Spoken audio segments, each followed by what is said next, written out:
పాలకుల వీక్షకుల వారధి, సామాన్యుడి గలం. ప్రజల్లో చైతన్యం కలిగించడానికి మీ ముందుకు వస్తుంది మీ నిఘా టీవీ. మా 22 సంఘాలలో 8 సంఘాలకు మనిషికి 1 లక్ష, సభ్యుల మీద 1,00,000, 2 లక్షలు తీసుకుంది. ఆమె ఎవరు సిఏ కళ్యాణి, అది ఆనందాస్ కళ్యాణి. వాళ్ళ భర్త గణేష్, ఆయనకు హోటల్ ఉంది బదనపల్లిలో.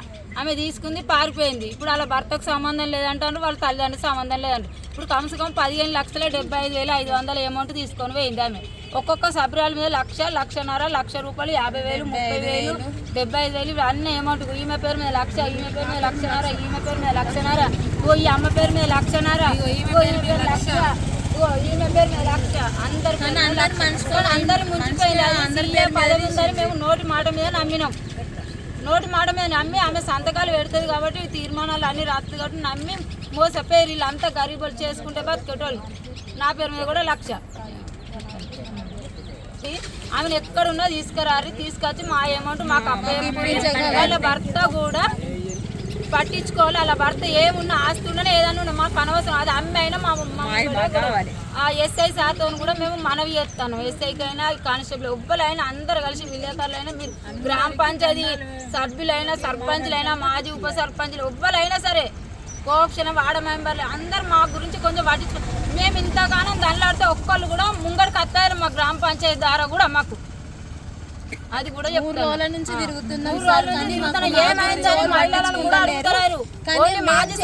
ఫోన్లలో చెల్లె గిట్టే గతే అని అంటాడు బై రమేష్.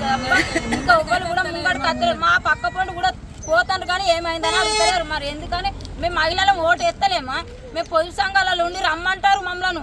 రోడ్లు ఉడిచేందుకు రాండి అంటారు, క్లీనింగ్ చేయరు అంటారు, స్వచ్ఛ భారత్ అంటారు, చెట్లు దగ్గర అంటారు, ఎన్నో అంటారు. ఇప్పుడు మాకెందుకు మరి సపోర్ట్ ఇయ్యారు మీరు? ఏదో ఒక్కళ్ళు చేయబట్టి మోసపోయినా కాకపోతే సపోర్ట్ అయితే ఇవ్వాలి కదా, కానీ సపోర్ట్ అయితే ఓళ్ళు ఇస్తలేరు మాకు.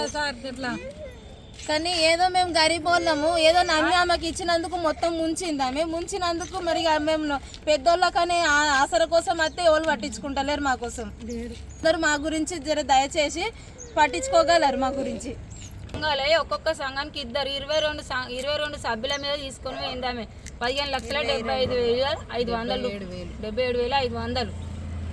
కానీ దయచేసి అందరు పట్టించుకోరు. ఎస్ఐ అయినా ఎవ్వరైనా పట్టించుకోరు.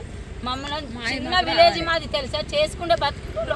చెక్చల్ పార్కు బంధు పడ్డది మాది. కాలగిరిలో అందరం 2 నెలలు 3 నెలలు మా భర్తలు పని చేయక మేము హోటలు పెట్టుకొని చిన్న చిన్న దందాలు పెట్టుకొని బతుకుతాను. మా పొట్ట మీద కొట్టి ఆమె వేయింది. అలా భర్తను మాకు తెలియదు, మాకు ఇచ్చినామా, మాకు నమ్మిన అంటాడు. ఆయన పెద్ద దందా, పెద్ద హోటలు. అలా భర్తకేంది 4 ఇళ్ళు కొన్నాడు, ఎక్కడిదక్కడ పెట్టుబడి పెట్టుకున్నాడు. మమ్మల్ని బయట వేసిరు వాళ్ళు. ఇచ్చినప్పుడు తీసుకోవాలి. అలా భర్త నాకు ఇయ్యలే అని పక్కకు జరుగుతుంది. అది తప్పు కదా అయినది. వాళ్ళ అమ్మ కూడా మాకు అవసరం లేదు. మరి 4 నెలలు వాళ్ళ అమ్మ దగ్గర ఉంది. మరి 4 నెలల నుంచి ఆ అమౌంట్ ఏం చేసిర్రు వాళ్ళు? ఇప్పుడు వాళ్ళ అమ్మ పేర్లో చెప్పింది మా దగ్గర. మా భర్త అయితే 3 నెలలు చెప్పి తీసుకుంది. 10,000 కూడా మేము ఒకళ్ళ కాళ్ళు మొక్కుతాను అప్పు తెచ్చుకోవాలని. వాళ్ళ బాబు ఆరోగ్యం మంచిగా లేదని చెప్పి తీసుకుంది మా దగ్గర.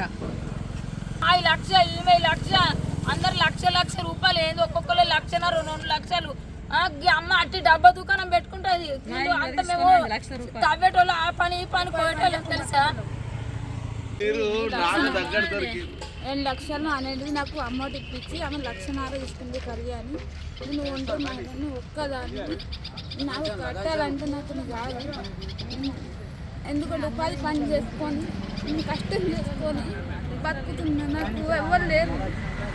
1,00,000 తీసుకొని పోయింది నా దగ్గర.